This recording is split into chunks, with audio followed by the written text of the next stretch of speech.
شہر کے ایک پرسکون مگر قدرے مصروف محلے میں احمد نام کا ایک نوجوان رہتا تھا۔ بظاہر وہ ایک عام سا انسان تھا، مگر اس کے دل کے اندر ایک عجیب سی بے چینی ہمیشہ موجود رہتی۔ نماز کبھی پڑھ لیتا، کبھی چھوڑ دیتا، قرآن الماری میں رکھا رہتا اور صدقہ صرف خاص مواقع پر یاد آتا۔ اسے لگتا تھا کہ ابھی بہت وقت ہے، رمضان آئے گا تو سب ٹھیک ہو جائے گا۔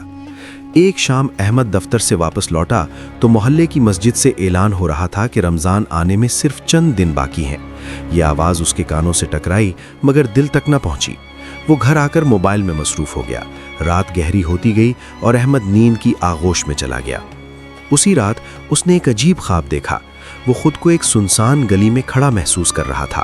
چاروں طرف خاموشی تھی اور ہوا میں عجیب سا بوجھ تھا۔ اچانک اس نے دیکھا کہ ایک دروازہ ہے جس پر لکھا ہے دل۔ احمد نے ہچکچاتے ہوئے دروازہ کھولا۔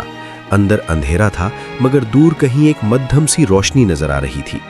وہ روشنی کی طرف بڑھا تو اسے اپنے ہی اعمال کے مناظر دکھائی دینے لگے۔ وہ نمازیں جو قضا ہوئیں، وہ صدقہ جو روک لیا گیا، وہ تکبر جو باتوں میں جھلکتا تھا، اور وہ گناہ جنہیں اس نے معمولی سمجھ کر نظر انداز کر دیا تھا۔ احمد کا دل کانپ اٹھا۔ اس نے پہلی بار اپنے نفس کو اس قدر بے نقاب دیکھا تھا۔ اچانک ایک آواز گونجی، نرم مگر گہری، کیا تو نے اپنے دل کو جاگنے دیا یا اسے دنیا کی نیند سلا دیا؟ احمد کے آنسو بہنے لگے۔ اس نے روتے ہوئے کہا، میں نے غفلت کی، مجھے لگا وقت بہت ہے۔ آواز نے جواب دیا، وقت ہمیشہ کم ہوتا ہے مگر دروازہ توبہ کا اب بھی کھلا ہے۔ رمضان آنے سے پہلے جاگ جا، کیونکہ رمضان صرف بھوکا رہنے کا نام نہیں بلکہ دل کو زندہ کرنے کا موقع ہے۔ اسی لمحے وہ دروازہ تیزی سے بند ہو گیا اور احمد کی آنکھ کھل گئی۔ اس کی سانس تیز تھی اور پیشانی پسینے سے تر۔ فجر کی آذان ہو رہی تھی۔ اس نے بغیر کسی تاخیر کے وضو کیا اور پہلی بار دل سے نماز ادا کی۔ سجدے میں اس کے آنسو زمین پر گر رہے تھے مگر دل کو عجب سا سکون مل رہا تھا۔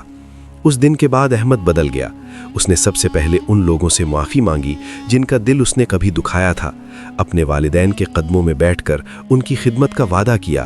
مسجد میں جا کر خاموشی سے صدقہ دیا، کسی کو خبر تک نہ ہونے دی۔ قرآن کھولا تو محسوس ہوا جیسے ہر آیت سیدھی اس کے دل سے بات کر رہی ہو۔ رمضان سے پہلے کے یہ دن احمد کے لیے تربیت کا وقت بن گئے۔ وہ سمجھ چکا تھا کہ رمضان کوئی جادوئی مہینہ نہیں جو خود بخود انسان کو بدل دے، بلکہ یہ تو ایک مہمان ہے جو صرف اسی دل میں داخل ہوتا ہے جو پہلے سے جاگ چکا ہو۔